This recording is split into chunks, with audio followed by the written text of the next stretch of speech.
Pauline Tully.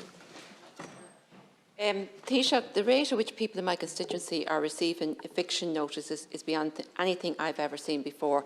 My office has been receiving multiple calls from people in private rentals who have been told by their landlords that they are selling the property and giving them notice to quit.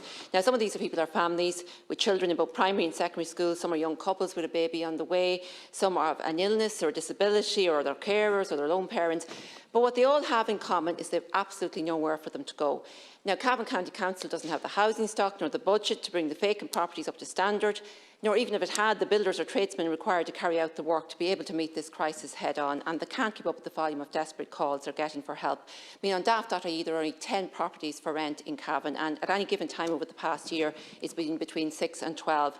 So people are competing for these properties, and they can't get properties to rent, and they're restricted by, staying in the area that their children are going to school. So how can this be dealt with? It's an absolute crisis. Well, if you could, I don't know how many evictions you've... Multiple.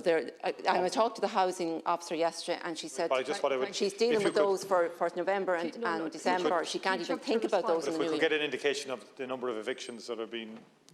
because that would help us to work on the issue, because there should be no excuse for bringing vacant houses back into use, because there's unprecedented funding has been allocated to the local authorities, and funding is there to bring the voids back and bring them back quickly, and I think the PRTV should be used as well by those who are being threatened with eviction, to make sure that all their due rights and entitlements are being adhered to. Thank you.